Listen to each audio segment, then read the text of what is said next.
ஐயா இப்படி தண்ணிய புடிச்சு உழப்பிக்கிட்டு இருக்கிறியே. சரி காய்ச்ச சளி பிடிக்கும்ல பாப்பா. என்னதான் பண்றாவுல இப்படி விட்டுக்கிட்டு.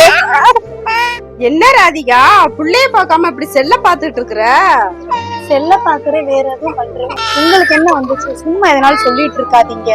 அதுக்கு இல்லப்பா, புள்ள ரொம்ப நேரமா தண்ணியில விளையாடிக்கிட்டு இருந்தா, சளி பிடிச்சா ரொம்ப கஷ்டம் இல்ல, நான் அதுக்கு தான் சொன்னேன். என் பிள்ளைய பாத்துக்க எனக்கு தெரியும். சும்மா எதனால சொல்லிட்டு இருக்காதீங்க. உங்க வேலையை மட்டும் நீங்க பாருங்க. ஏமா எதுக்குமா அப்படி பேசுற? அப்புறம் என்னமா, 10 புள்ள பெத்தவளுக்கும் ஒத்த புள்ள பெத்தவ பக்குவம் சொன்னாலாம், அந்த கதையா இருக்குது. ஆனா ஒரு பிள்ளைக்கு கூட வழி இல்ல. இந்த லட்சணத்துல எனிய குறை சொல்ல வந்துட்டாங்க.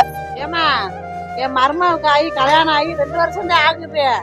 காலம் என்ன எத்தனை வேணாலும் பெத்துக்கிறலாம். காலங்களும் கிடக்கு, நேரங்களும் கிடக்குது. இதோட முடிஞ்சு வச்சா நீ அதை பத்தி பேசலாமாம்மா?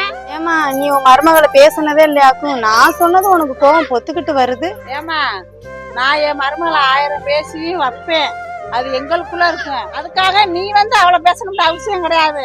ஏமா நான் செல்ல பாப்பே, வேற என்ன வேணான்னு பண்ணுவேன், அது ஏன் இஷ்டம். அதை சொல்றதுக்கு உன் மருமகளுக்கு எந்த உரிமை இல்ல. அதை நீ சொல்லி வச்சுக்க. என்னது? அவளுக்கு இந்த எந்த உரிமை இல்லையா? அவ இந்த வீட்டுக்கு வந்த மருமக, எனக்கு இருக்கிற உரிமை அவளுக்கு இருக்குது. ஏமா என்னம்மா அவ தப்பா சொன்னா? நல்லதுதானமா சொன்னா? ஏமா நீ இன்னொரு வீட்டுக்கு வாழ போன ஒண்ணு வந்தம்மா, 2 நாளைக்கு சந்தோஷமா இருந்தம்மா போனமான்றம்மா. தேவையில்லாம பேசாதம்மா. உனக்கும் உன் பிள்ளைகளுக்கும் நல்லது கெட்டது பார்க்க போறது ஒன்னும் கொண்டாட்டிந்தாம்மா வருவாங்க. இதெல்லாம் மனசுல வச்சுக்கம்மா. என் இடத்துல இருந்து பார்க்க போறது வந்து ஒன்னும் கொண்டாட்டிந்தாம்மா. அத மனசுல புரிஞ்சுக்காமா.